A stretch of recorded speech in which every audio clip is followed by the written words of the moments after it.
Hello. My name is Kim Ades, and I am the president and founder of Frame of Mind Coaching. And I want to welcome you to the Frame of Mind Coaching podcast, where we invite willing participants to get coached live and in person on the podcast. I want to introduce you today to my guest. His name is Chino Lex. It's the first time I've ever spoken to him, so as I get to know him, you will get to know him too. Chino, welcome. Hey, it's great to be here. So you are in Los Angeles, and you are the president of a company called Keyring. Yeah, I can give you a quick background if that'd be helpful. I Yeah, founder and please. CEO of a company called Keyring. What we do is we let people share subscriptions without sharing the password to create a custom bundle of services with music, news, and video services in a group that, again, is shared without revealing the password. So it's kind of like a cable bundle for young people. Okay, interesting. And who are your clients? So I'll name two of them. The rest are to be announced, but two of the bigger ones are Fubo TV. They're like this big streaming service that got their shtick with soccer, and then CBS All Access. Okay, so it's large organizations who are looking to work with you in order to make the same subscription available with different passwords. More like one password. Like you log into one place, and you get all the access to the services in your group. Oh, okay, cool. Mm-hmm. So, like right now, I'm sharing my my access to what's the thing, Netflix. So it would be like that, kind of similar, right? Yeah. If you and I were in the same Keyring or the same group, I'd have access to your accounts. You'd have access to mine that you obviously gave me access to. And but you wouldn't see my password, so you couldn't reshare it, and vice versa. Okay, so how long have you been running this company? A little under 2 years. Okay, and you're coming today with a specific challenge. What would you say your challenge is? I could see. I think it would be seeing the last mile. Like we had just launched like 6 to 7 weeks ago, and we haven't found the thing that'll make us a hit yet, and it's becoming more like clearer and clearer what that will be. But it is a bit. I'm a bit impatient to find that thing, but I think we're pretty close. So let me hear this again. You've been in business for 6 or 7 weeks. Yeah, the product has been launched for about 6 or 7 weeks. It was in development for a while. Yeah. Product launched 6 or 7 weeks ago, and you're impatient to find that key success factor? Yeah.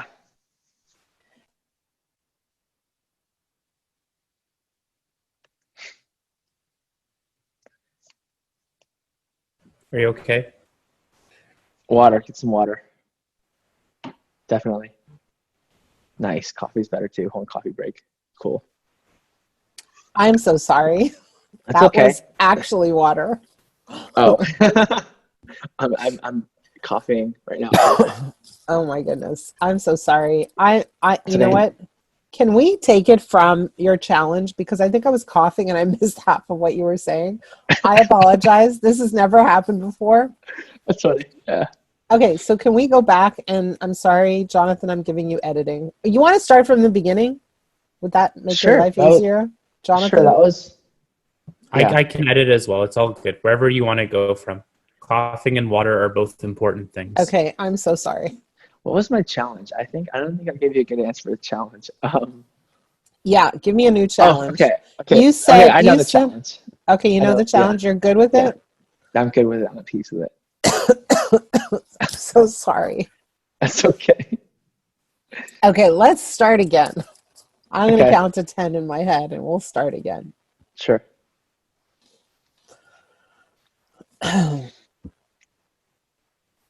Hello. My name is Kim Ades, and I'm the president and founder of Frame of Mind Coaching, where start again.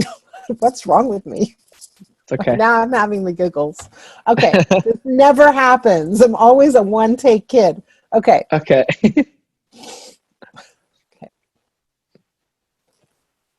Hello, hello. My name is Kim Ades, and I'm the president and founder of Frame of Mind Coaching. And I want to welcome you to the Frame of Mind Coaching podcast, where we invite willing candidates to get coached live and in person right on the podcast. Today, I have a very interesting guest. His name is Chino Lex, and he is the president and founder of a company called Keyring. Chino, welcome. Hey, it's great to be here. So where are you located in the world? I am in Los Angeles, California. And how long have you been running this company for? A little under 2 years. Under 2 years. So tell us Mm-hmm. about your journey so far. What is Keyring? What does it mean? What is it about? And what have you been actually up to for the past 2 years? Yeah. So typically in media, there tends to be three acts of innovation. We saw this with music. Act one. Well, I'll describe the acts. The act one is dissatisfaction with the status quo. Act two is innovation from young people, and then fights because change is scary. And then act three is the legitimization of act two. With music, it was dissatisfaction with the CD, innovation from Sean Parker and Napster in act two. And then act three was the legitimate form factor of the digital download, and that was iTunes. And so in 15 years of unbundling, we're seeing a new streaming service come out every 6 weeks. And I think we're back at act one, dissatisfaction with all these passwords, payments, splits, changing the password, etc. And I think there's a common middle ground between the 44 million Americans who share passwords and the streaming services who need to make money from people, and they don't do that by getting their password shared. And so, what Keyring is, it's a solution for both, and it's a service that lets you share access to your accounts without revealing the passwords within a group of people that you permit access to your accounts. And that is the means, the password sharing is the means to the end, and the end is creating a custom bundle of services between this group. It could be news services, video services, as well as music services. So it's kind of like I pick my bubble, right? Yeah. I pick the people that I want to share with, and we pick a common password, and we give them access to all this other stuff. Half right. The second part is it's okay. You just log into Keyring, and that's all the login you need. And then we kind of we obfuscate and divvy up the passwords of the actual accounts in the background. Yeah. I see. It must be because I'm old. It's not because you're old. I think it's because I could do a better job of describing it, maybe. Okay. So basically, I can pick some people and have access to stuff online with a password that we share. That's it. Yeah, and no one sees it, so you don't reshare a password. Sometimes people get kind of stuck out of their own accounts. Like, when people go to Netflix and they go, there are too many devices on this right now. Come back in some time. That's very common. Right. It is very common. We have a lot of kids, so we experience that every once in a while. Okay, so let's jump in. You've been running this business for 2 years. When did the product get launched? About 6 or 7 weeks ago. Okay, and how's it going so far? The initial launch went pretty good. I think it could always go better, right? Forbes picked it up. They liked the story. The Next Web did. This bigger blog in France called Journal du Geek did as well. And we signed on some initial partners. The perception is it's like, oh, password sharing is bad, but the reality is it's good for streaming businesses if done correctly and in a controlled environment. And we've fortunately have gotten some early partners to subscribe to that thought. Okay, so for those of you who are listening, I'm talking to this young, innovative entrepreneur. Clearly, because we only understand about half of what he's saying, but that's okay. That's cool. What is your challenge today? How can I help you? Let that simmer. I think we all have a ton of challenges. What's truly challenging to me is I find peace in space, and when my to-do list gets closer to the last task I have to do for that day or for that week, I don't know when to stop because there's always more to do, and the reality is that I could do as I can complete my to-do list completely, and but the market dictates like what they deem as important. Um, and so it's a struggle with like not finding peace because I always have something to do, but also knowing that even if I finish my to-do list, like the market decides whether or not Keyring is a hit, and but I just want it to be a hit like yesterday. Okay. It's doing So, okay. so are you saying your challenge is feeling peaceful with still a long list of things to do? Yeah, yeah, and I know the truth. The truth is it'll never be at zero, but for whatever reason, I believe that could be, like, and that cognitive dissonance is kind of tough for me. Okay. So you're like, hey, I want space. I want time. I want to have a clean slate where I don't have anything to do. But my Hmm. mind doesn't let me do that because I have this deep, deep desire to make this company successful. And so in my brain, I'm always coming up with a new list of things to do. And I'm always pushing myself and I'm never done.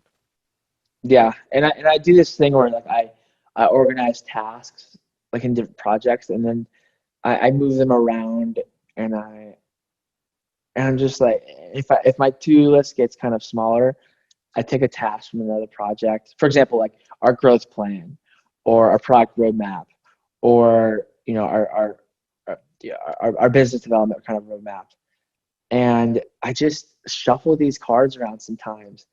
Uh, to make it sound to make I guess maybe to make myself feel like I'm I'm planning when there's probably something in front of me that I should be doing, and it's yeah, it's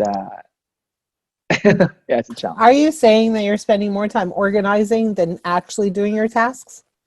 No, definitely No. not. Okay.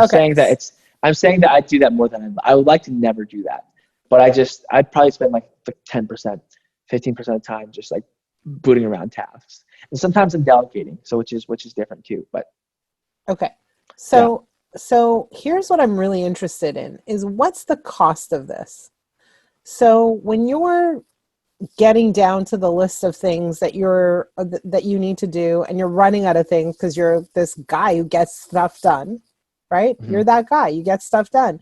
And now you're down to one or two things on your list and you're like, well, I probably should add a few things or I should delegate a few things. And you do that. What's the actual cost? Cost in terms of like dollars or time or opportunity cost, Whatever like you want. You tell me. yeah. um I'm not sure. So cost of having a smaller list, or cost of moving tasks around, what do you mean?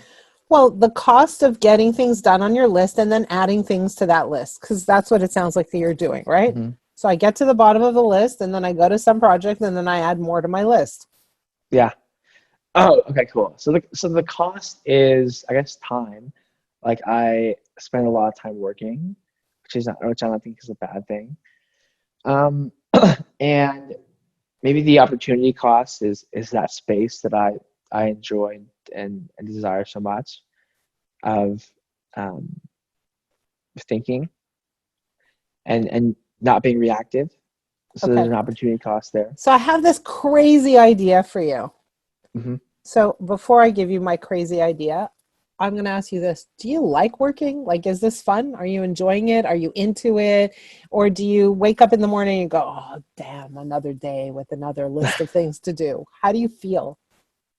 No, I love it. Like last night I was up to like 3 or 4, and I just love being in my zone. And if I'm in my zone and I have space, I'm like really Okay. cooking. Okay. But it's not like I'm avoiding the work, or like I wake Okay. up and I'm dreading it. Okay. So let me ask you one more question. Hmm. Today we had an appointment for our podcast recording. Hmm. Was it in your calendar? Yeah, of course. Yeah, of course. And you Yeah, show up when things are in your calendar, right? correct. Yeah. So here's what you're going to do. You're going to do two things. Hmm. Crazy idea. Hmm. You're going to put time in your calendar for space, for thinking. Hmm. You're going to literally book that in. Okay. Okay. So I do it on Fridays, except not today. But from here on in, every Friday is thinking day, Hmm. because And people who give themselves space to think actually achieve more, get things done faster, more efficiently, live a happier, longer, more peaceful, healthier life. And got then it. the second thing you're going to do is you're going to put it on your list of things to do to make sure that it's something you cross off your list. Got it. How does that sound? I've done the first one before. I haven't done the second. In concept, it sounds great.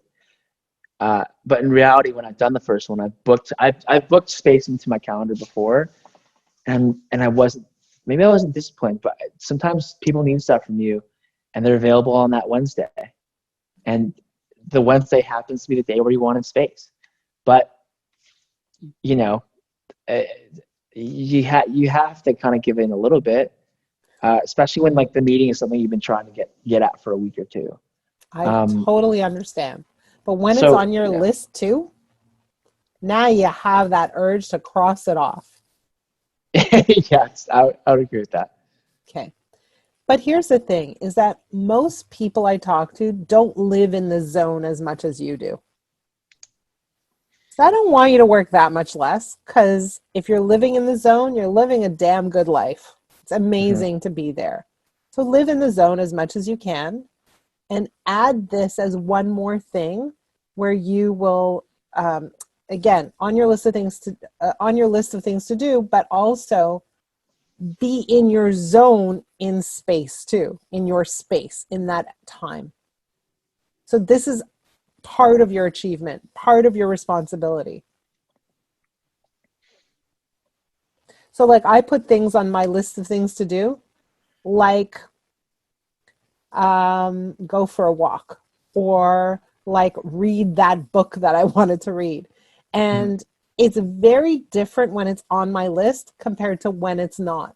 If it's not on my list, there's a lot less chance that I'll get it done. But when it's on my list, man, I like crossing things off. Definitely, definitely. I think that the second one is one I'd really like to do. So I'm kind of the same way in some fashions. Like my call history is clean. I'm at inbox zero. I'm a clean guy. Like I I don't have any digital residue. Like my Google Drive is organized. Like it's if it gives me peace. My desktop is clear, and I do the same thing with my to-do list. So I think you're right. If I put it on my to-do list daily, and maybe a couple times a week, I would be very likely to finish it. And even if you put it on your to-do list, again, block it off for like 2 or 3 hours once a week, it Hmm. becomes more of a pattern. You get used to it, right? So that, and it becomes something that's non-negotiable. Yeah, I do that sometimes. So I think we all do that sometimes when things are good for us. We negotiate on it, and I should just not negotiate on it. No negotiation.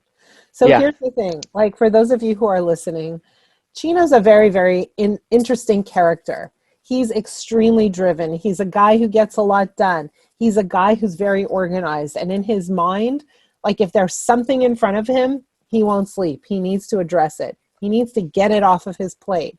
But one of the things that I did as I was talking to Chino is I started to understand that pattern about him, his need for clean, his need for organization, his need to make sure things get done. He's only happy when he gets to cross things off his list.